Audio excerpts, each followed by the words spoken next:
And Zahra was the oldest, and she was a very cute little girl. And when I was home, she was very attached to me. And on one of those first few visits, she stood at a distance just looking at me, and I was looking into her eyes. And I wanted to tell her, I'm not a bad man, don't think that they've put me in prison, that I've done something wrong, and I would like you to be proud of me. And I just wanted to tell her that, but I couldn't, of course, because there were these officers sitting there. So I was just looking into her eyes, and to my astonishment, that little girl just looked at me and said, Baba, I know what.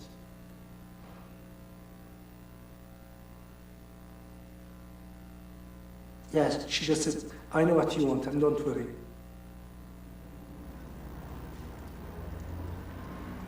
Zahra was without her father for the next 11 years, and her mother had to cope raising 3 small children alone.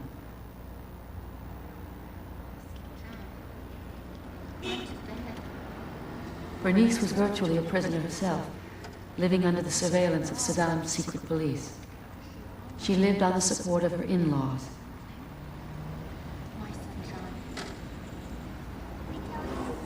She lost control only once, when the BBC radio erroneously reported the execution of her husband. She says it was her faith and her children that saved her. The dumpling, my son John, went to bed with his trousers on. Why? Because he didn't put his pajamas on. One shoe off and one shoe on. Diddle dumpling, my son John. Why? Does anybody go to bed with their trousers on? Yes. Today they travel to Qum, an ancient city 3 hours south of Tehran. Bernice comes here each month for her human rights work, to interview Iraqi Shia who have taken refuge in this city.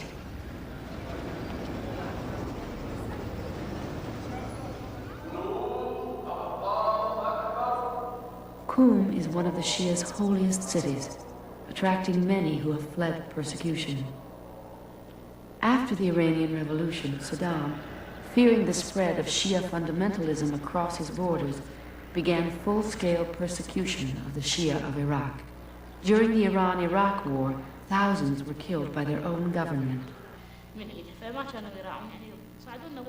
These Shia women were imprisoned and tortured in Iraq for wearing Islamic dress. To the Ba'ath Party, covered women symbolized the threat of fundamentalism.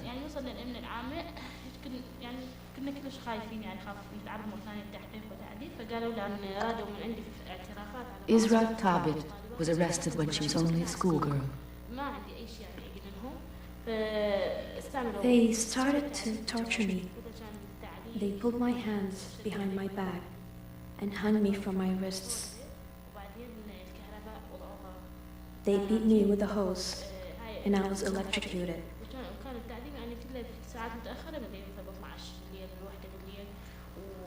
The torture always took place during the night, sometime after midnight. Our screams would keep the other prisoners awake.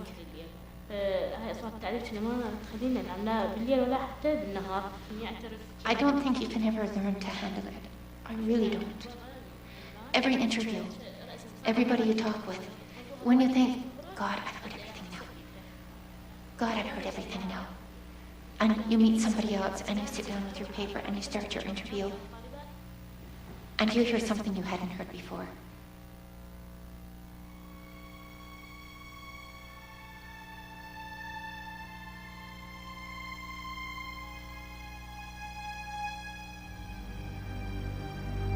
I was tortured for 22 days and nights, non-stop, till I was completely paralyzed. And I felt I've come to the end of my strength, and there's nothing left in my body really to resist or to take any more torture.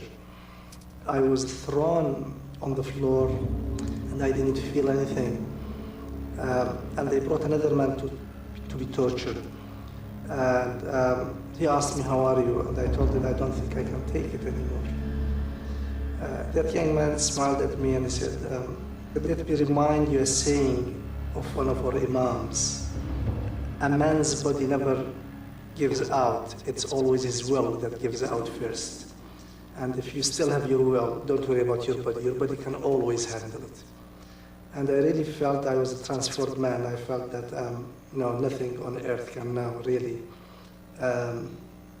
break my will.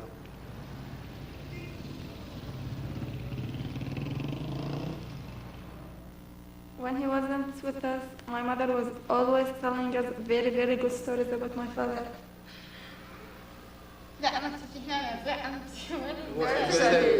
Remember when, after this picture, Bahram stopped the car? And when I got married, when I moved to Iraq, my husband, he was my husband. He was also like a friend, a brother, everything to me, everything. Sort of, in that way, terribly lonely.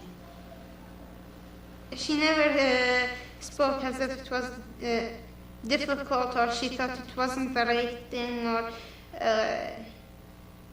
that she was bothered of what he did. She always spoke of him and of what he did very highly. So remember, as soon as they used the restrictions, everybody in the prison would come to have his picture taken. 10, 11 years, nobody had seen any grass or a tree. For Zahraء, it's a matter of keeping her father for her in her mind. For the others, they didn't really, they soon lost their memories of him. Very soon. Miriam was only about 2 and something. Muhammad Ibrahim was 9 months.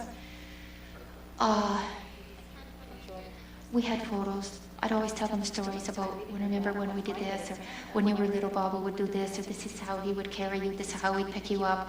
Tell them about Zahraء. As soon as she was old enough, he used to carry her around on his shoulders and do acrobatics with her and this sort of thing, and keep on telling these stories. I was always respecting what my father did, and why was he in prison. Although it was very difficult at the time because I was in school, and in school I have to just pretend that I'm ashamed of him and I don't think that what he did was right and all that. But at the same time, it was very difficult because I didn't want to be ashamed, and I didn't want them to think I was ashamed. I always wanted them to know that I was proud of what he did, and I wouldn't be proud of him if he hadn't done what he did. Her father spent the next 11 years in a solitary cell at Abu Ghraib prison, but there was always a palatial suite awaiting him if he would give in and build an atomic bomb. Saddam's half-brother, Barzan, who was the head of the Mukhabarat, the Iraqi intelligence. He walked in, then he started saying that we'd like you to go back to your work at the atomic energy. We have prepared a place for you at the palace. You will find everything that you need there. And we'd like you to continue your work. I told him I wasn't bodily and emotionally and mentally in a position to go back to my research work at the Atomic Energy Commission. He said, well, no, forget about your research. Let me explain to you. We need an atomic bomb. Within 2 years, Saddam's secret bomb program was launched without Shahristani's cooperation. But while he was being tortured for his convictions, many Western companies were eager to comply. Tens of companies in Western Europe, in Britain, and in the States, even in Canada, did actually help him to recruit his material, to import the know-how, to contract specialists from these companies to work on the project. And everybody that helped Saddam in that project knew absolutely well that he was helping him to develop a bomb to be used against people. Shahristani's sacrifice only slowed Saddam's nuclear ambitions, but experts believe that delay may have changed the course of history. May 1990, only months before his invasion of Kuwait, Saddam flaunts what he claims is a nuclear trigger. He may be close, but he does not have the bomb by the onset of the Gulf War.